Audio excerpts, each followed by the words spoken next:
If you still played with him, what would it take to bring him down? Tough runner. I think, vintage SEC type guy. And it's so many really, really good backs in this league. I think what he's been is a breath of fresh air for McElwain and Nussmeier, because when you can get the run going, it helps your quarterback. And I think everybody's trying to find a way to do that. And him coming on like he has provided some stability offensively. And you hope that process continues and gradually builds as the season goes along. And I just think in this conference, if you got a run game, you got a chance. If you can run it and you can stop the run, you got a chance. Can Florida expect to see the same LSU team that played against Troy? I hope not. I hope that's not what they're thinking either. I don't think it's going to be that way. There are two responses to these type of situations that LSU is going through right now. Either they had a players-only meeting, coaches had a meeting. Hopefully something good came out of that personally within the walls of the program, and then see what the response is. Getting guys back is a big help. I think the most important guy coming back is Rashard Lawrence. The defensive line numbers have been so bad. Not only have they not performed, they hadn't had the numbers to perform either as the game goes along. So I hope Florida's not thinking that this a LSU team that's not good and they're going to come in and we're going to run over them, because we know in this conference it just doesn't go that way. But no, I don't think so. The fan in me is speaking as well. It better not be. You were part of the LSU Florida rivalry back when you played. Just what was game week like for you each year, and then do you feel like it's intensified, especially with everything that's happened last year? I think so. I mean, it's intensified because of the talent. Rivalries are only rivalries when they continue to go back and forth a little bit. So I think that's a part of it. I think this will be the fourth one that they won. Is that correct? This will be the fourth win in a row? Not in a row. Three? One of them. Anyway, it's a rivalry when it goes back and forth. So I think what's fueled it is the talent on the field. What's fueled it is the dislike for the players beyond. I mean, we've seen Twitter spats between players, the DBU, that whole scenario plays into it. So it's just a lot of things that feed into it. And then usually it's a really good game. They beat us the year we won the national championship. So it's just one of them. It's become that cross east and west. But more than that, I think the players, just the dislike. There's a genuine dislike between Florida and LSU. And you guys got the best of it this year. Last year. So it's the beginning. In that same vein, I know on the set you're unbiased, but in the bus, what's this week like between you and Tim?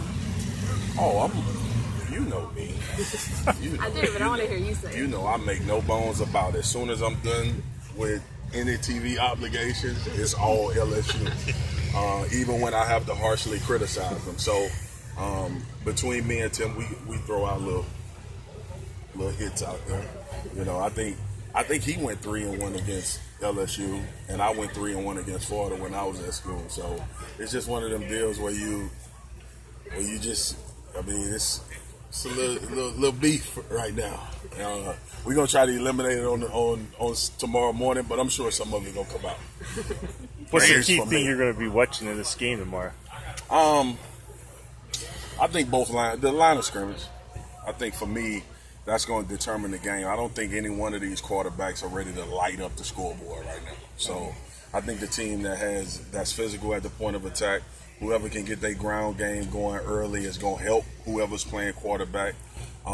So for me, it'll be that. Seeing this D-line, offensive line matchup on either side of the ball. But we know what this game is going to come down to. If LSU just doesn't suck, like a lot of people think they do right now, this game is going to come down to the fourth quarter, and it's going to come down to a few plays being made at that point in time to determine who wins the game. But I'll be focused on the line of scrimmage. I don't watch the football much when I'm watching football, man. I don't look at the ball a lot. I'm usually so in the trenches, and then when I go back and do film film study to get ready for the shows and all of the stuff I do during the week. I'll watch the whole game, but like during the game, I'm looking at the line of scrimmage, and usually I can tell you who won by who going backwards and who's going forward. Building on that, you were high on the Florida O-line to start the season. Are they looking closer to what you expected? Yeah, they're getting back to it. I think Michigan stunned them.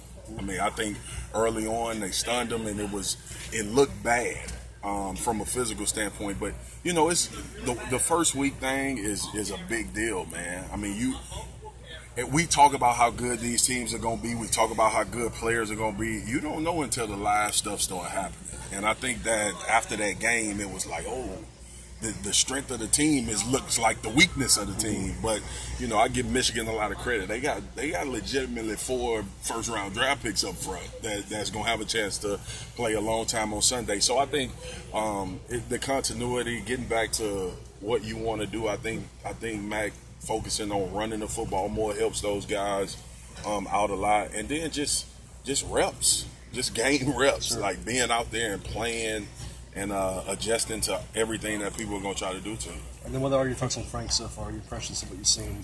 A lot of talent, a lot of arm talent, big, athletic guy, can extend plays. Not the burner that I thought he would be, but he has enough juice to get what you need when he gets in trouble.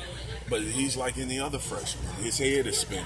And defenses are looking different than they look in practice in the preseason. The 103,000 people tend to have an effect on you when you play that position. So it's just the learning curve, man. I mean, we thought Eason was going to be the greatest thing since sliced bread when he started at Georgia. It's just not the reality in this league. And I think now, too, he'll look better now because they have kind of gotten the run game going a little bit. So it'll help him out tremendously if that can continue. But I think he has upside to be really, really good. And it just depends on the development. He has a good coach that can develop it, though. If Mac got Greg McElroy to the league, he could get Felipe. CC Jefferson, you've had a chance to watch him for almost 3 years now. Where have you seen him improve the most, and what do you think his ultimate potential is? His pass rush is he's starting to become a technician in pass rush as opposed to just being fast and physical. He's starting to learn the little nuances. He's starting to learn how to close on the quarterback. Making dynamic plays, playing more within the scheme. I think when you come out of high school with so much hype, you're so hungry to make an impact right away that sometimes you get outside of what you really should be doing defensively. But a better understanding of what his job is down in and down out, I think it's helped him tremendously. So, you know, for a lot of these guys, man, you just, when you play D-line in this conference, especially when you're young, it's just tough because most guys are physical. The physical nature of the game, I think if you take any conference in the country and you talk about the line of scrimmage, defensive and offensive line, the jump from high school is the biggest going to the SEC because you have so many big physical and good offensive linemen and vice versa on the defensive side. So he's coming into his own, what people expected, but I think he's learned the game a lot more, and he's playing within the confines of the defense and knowing that he can have success that way. Hey guys, sorry, that's me. Thank you.